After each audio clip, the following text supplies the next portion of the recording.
Loida, anong gusto mo? Mayaman ka, marami kang pera, pero away-away kayo, di kayo masaya, or simpleng buhay, pero masaya kayo kahit ang pagkain yung saging lang. Di ba ganyan tayo sa probinsya? Ganyan! Ano ka ba? Pwede bang simpleng buhay pero maraming pera? Ay, hindi pwede ganun, girl!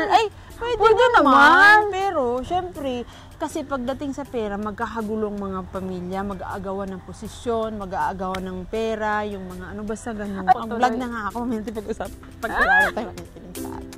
Ayun na nga, hello guys! Ito nakakalungkot dahil ito na ang ating last chismisan. Pero welcome back pa rin ulit dito sa inyong Royalty with a capital T for chismis at ang inyong royal servant, Jenny! Oh my gosh, sobrang mamimiss ko kayo and I know na love nyo din ako kaya heart. Of course, I'm your royal correspondent, Loida!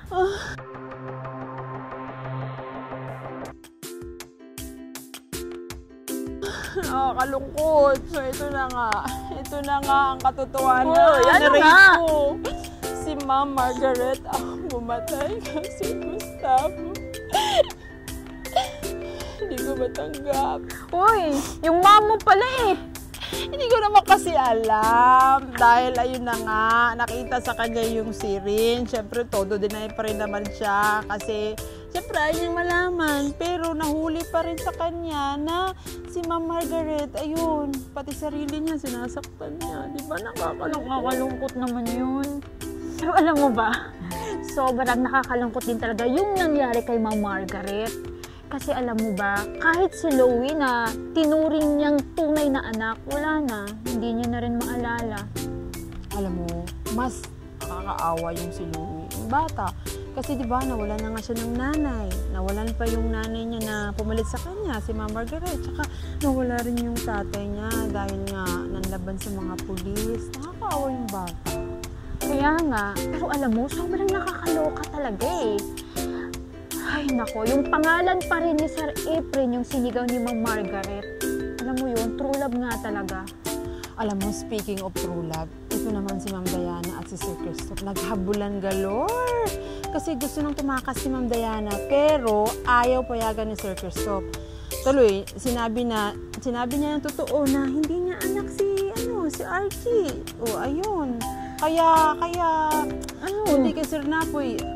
So ano nangyari nagwana? Nakakalungkot kasi nga, ang gulo-gulo na ng pamilya nila. Diyos ko. Ano pa nga? Ayun, humarurot kaso na aksidente sila.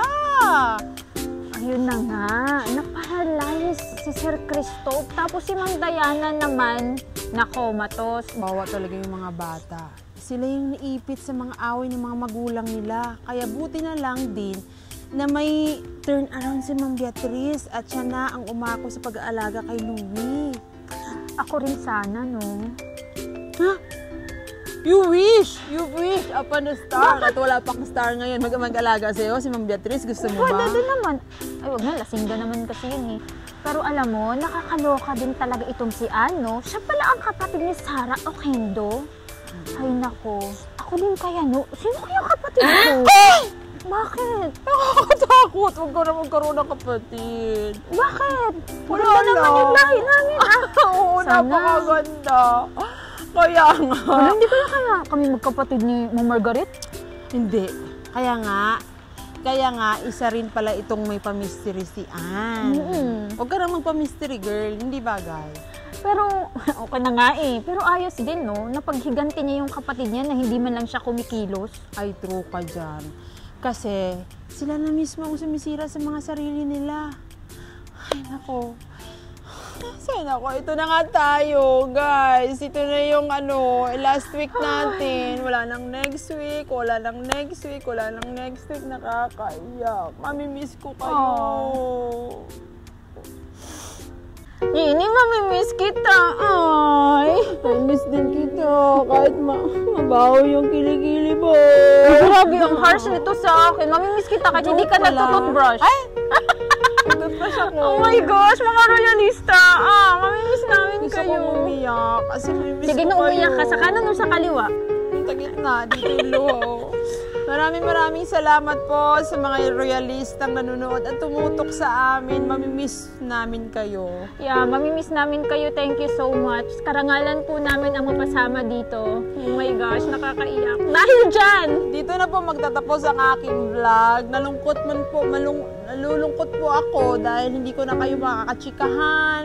Hindi ko na kayo ma-updatean ng mga news about sa mga realista. Pero hanggang dito na lang po talaga. Kaya maraming salamat sa inyo dahil dyan! Kasayaw ng budots! Salamat! Thank you!